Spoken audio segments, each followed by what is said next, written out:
तो चलिए अब रुक कर लेते हैं अगली रिपोर्ट का। वक्फ संशोधन बिल अब कानून बन चुका है, लेकिन जिस दिन से इस बिल पर चर्चा शुरू हुई है उस दिन से ही बिल को लेकर सियासी संग्राम छिड़ गया। राजनीतिक दलों के साथ साथ तमाम मुस्लिम धर्म गुरुओं ने भी बिल का विरोध किया।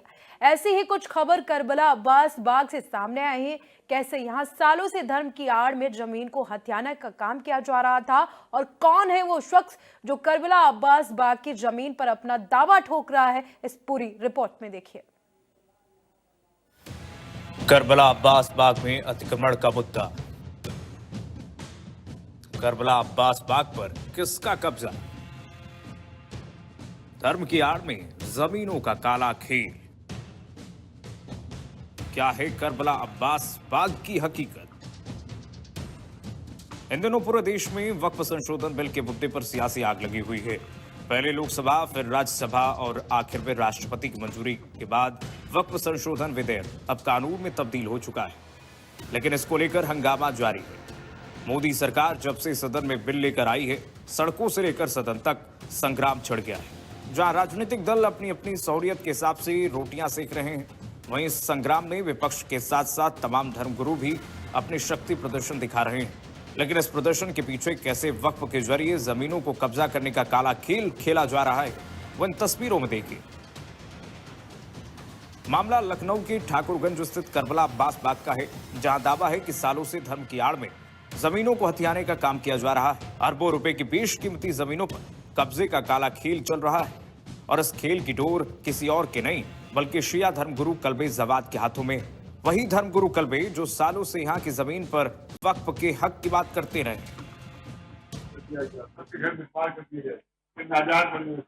और यहाँ के पैसे वाले लोग हैं और उसके पास करोड़पति लोग हैं, लिहाजा उसके घरों को नहीं गिराया जा रहा है। लिहाजा इस स्थिति में कानूनी कार्रवाई होगी। इंशाअल्लाह जितने भी नाजायज खामियात है सब दिवालिश होंगे, सब गिराया जाएगा। हमारी जो है यहाँ की अवधि निगरानी रहेगी पूरे ऊपर। हमारा ड्रोन जो है वो आगे कहतेगा कि कोई भी एक बरात बना है, कोई नाजायज नहीं बना रहा है। अगर यहाँ पर नाजायज बनाते हुए देखा गया किसी को, तो फिर हम पब्लिक को इजाजत देंगे खुद जाकर कब्जा करने। धर्मगुरु मौलाना कल्बे जवाद हमेशा से ही करबला अब्बास बाग की जमीन के अतिक्रमण का मुद्दा उठाते रहे हैं। हमेशा यही दावा करते रहते हैं कि अब्बास बाग की जमीन वक्फ की है और दूसरे धर्म के लोगों ने इस बेशकीमती जमीन पर कब्जा कर रखा है। ये आप पूरी जमीन देख रहे हैं, यहाँ से बात है, ये करबला अब्बास बाग की वक्फ की जमीन है। ये पीछे की करबला बनी हुई है, इसके पीछे की जमीन है। इसके सारे कागज मौजूद हैं और सारे इसकी पत्रावलियाँ सब मौजूद है, वक्फ बोर्ड पर दर्ज है ये। और यहाँ के ऊपर बेईमानियाँ करके इन लोगों ने अपने नकली दस्तावेज बनाए हैं और उसके जरिए से बैनामे नकली हैं।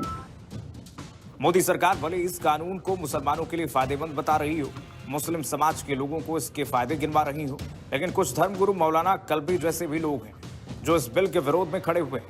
धर्मगुरु मौलाना कल्बे का कहना है कि भले मोदी सरकार वक्फ संशोधन बिल को लागू कर दे, लेकिन वो इस बिल का विरोध करते हैं और इस बिल को नहीं मानते।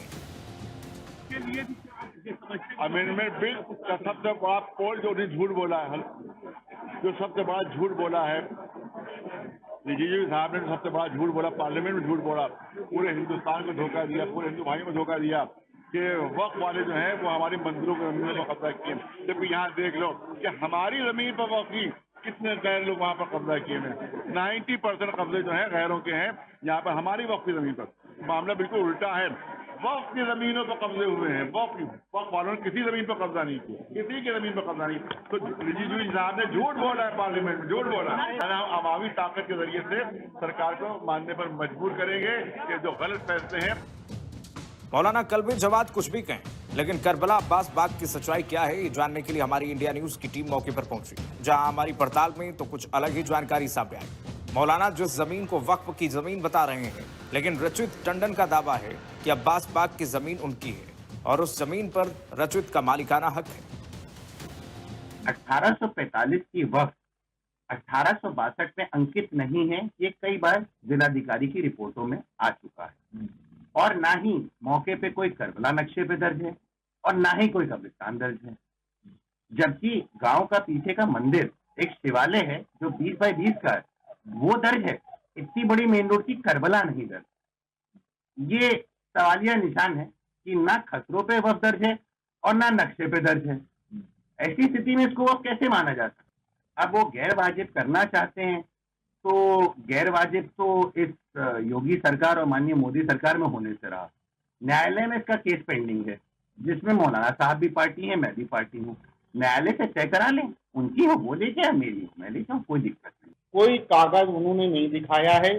जहां तक अभी जिस जमीन पे स्टे लिया है उसके इन्होंने दिखाया है कि जिस मदरसे से इन्होंने ट्रांसलेट कराई है कॉपी दारुस्सलाम मदारिस से कि ये उर्दू अनुवाद कराया है, उस मदरसे ने साफ लिख के दे दिया है कि हमारे यहाँ ना कोई ऐसा आदमी है, ना हमारी मुहर है और ना यहाँ कभी कोई ऐसा आदमी था।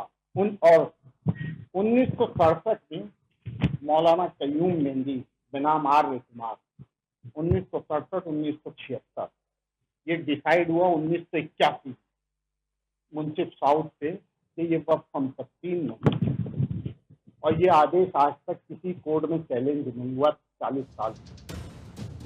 आपको बता दें कि यूपी शिया वक्फ बोर्ड के चेयरमैन अली जैदी मौलाना कल्बी के दामाद हैं।